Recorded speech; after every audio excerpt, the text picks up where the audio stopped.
Hi guys, it's Ashley here bringing you another video for entrepreneurs creating small businesses with products and services that just make sense.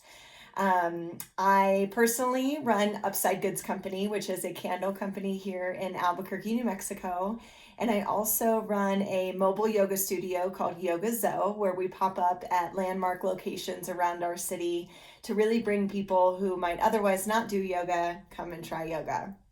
But beyond that, my background is in sales and marketing for many years. We're going to talk today all things Instagram. So, a lot of the chats and pages that I'm a part of on Facebook and just in different like community groups that I'm a part of, I see a lot of frustration for people who maybe don't necessarily have like the marketing background or knack or interest so much in social media, but know that they kind of have to pay to play in order to get traction for followers that they might not otherwise reach. So today I'm going to talk specifically about 3 things that I find if you stay consistent with on Instagram, that it will help you gain a following.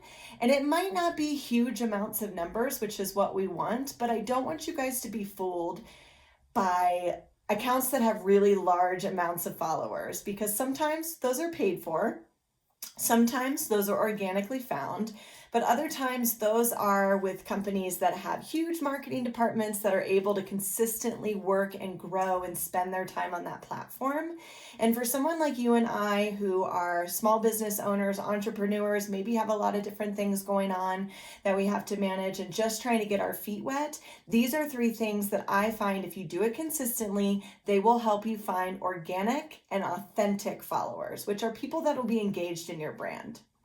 So the first thing that I wanted to share with you guys is you never know really what to post, or you're feeling like there's a lack of creativity and maybe you don't have all the staged photos in the world. And when that comes into play and that kind of removes you from posting as much or getting as engaged or taking it as seriously as you want, you just feel like you're in a rut. What I always come back to is sharing your why. Why did you begin this brand in the first place? Why do people need to know about this brand? Why do people need to have your product or service in their hands and they can't go another minute without it? That is always a really foundational support of content that you can share. So maybe that's things like behind the scenes, not perfectly curated product photos, things like that. One of my most my most engaged with photos from my Upside Goods Company is literally a photo of boxes that came on a shipping pallet, where I just shared things are getting real. Like, I invested in the business and the growth of it, and this is what I have. It was in my garage and it was a photo of shipping boxes. And it was my most engaged post that I've had, and I've almost posted like hundreds now. So anyway, just food for thought on that, but always come back to your why. Why do people need to buy from you? Why do they need to know about you? Why do they need to know about your brand? And then start to just build it out from there. You can even just jot a bunch of ideas on a day that you're feeling creative down on a piece of paper. And then whenever you're feeling in a rut, you come back to that and say, oh yeah, I could maybe make a post about this or a reels about this. The second thing that I wanted to share with you guys is take 20 minutes a day. Set a timer, do whatever you need to do, and take 20 minutes a day to engage with the Instagram community.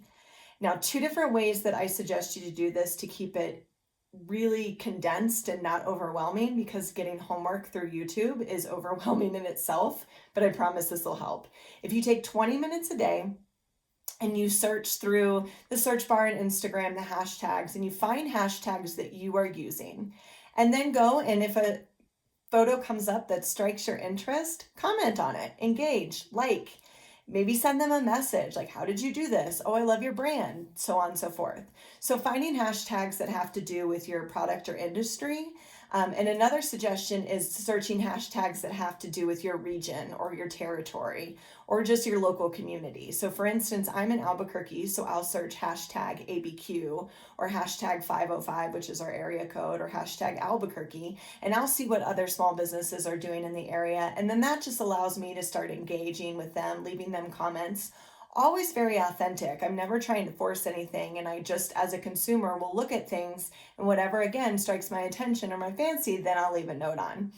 And this does 2 things for Instagram. It allows Instagram to know that, okay, Ashley's being consistent on engaging with other accounts. So what we're going to do is ideally, if you're posting consistently too, they're going to put you up in front of other people of pages that you've engaged with that other people might be following.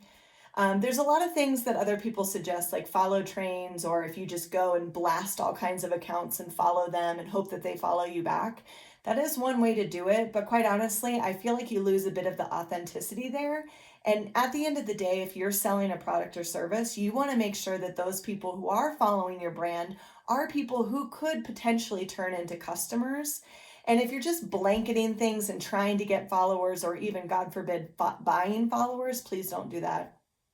It's a waste of your money. You're not really engaging with an organic growth of your Instagram following and the audience that would be listening. It's more of inactive listeners rather than active listeners. And we want to be talking to the active listeners. Okay, so then the third thing that I wanted to share with you guys is video content is king. And if you are on TikTok, it'll teach you that over and over and over again. People want to be stimulated by video. And Instagram wants to boost your videos. Recently, they came out with a new algorithm that said if you're on Reels, that's the way to go now. But if you're sharing like a TikTok video onto your Reels, they're going to ban that because they want you to be creating organic content on their platform, through their platform, to their platform.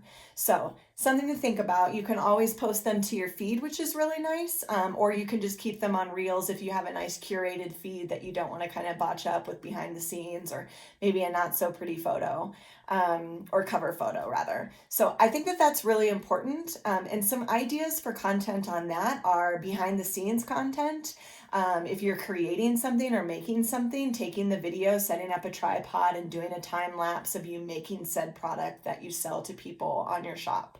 Another thing is sneak peeks, like things that are coming up in the pipeline or that you might be releasing soon, and just giving people a little bit of a tidbit, a little bit of information of towards why they want to stay engaged and keep following your page. And then, like I said, if you always run out of ideas or you get in that creative rut, TikTok, I know it's like the devil, but you kind of want to play around with it because it's so entertaining.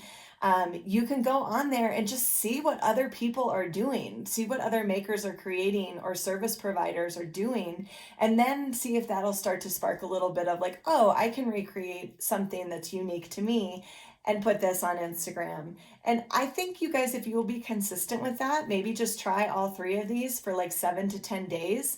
Keep track of where you started with your followers and then where you ended up, whatever deadline you put, and see the kind of engagement that you're getting and growth that you're getting. And if it works, keep doing it. If it's not, then come back because I'll probably be making more videos to share with you guys. And if you guys haven't yet checked out, I have a candle collective for anyone who is a candle maker following my page. So if you want more mentorship or business tips and first access to it, you can sign up below. And if you have any interest or learning more about marketing or entrepreneurship skills and services that I provide, I also run a company named Mint Marketing that I'll link below as well. So we do a lot of consulting and mentorship out in any part of the world. So you can let me know. And if you have any questions or comments, you can also leave those below too. I think I said everything. I hope I said everything. Oh, subscribe. Thanks, guys.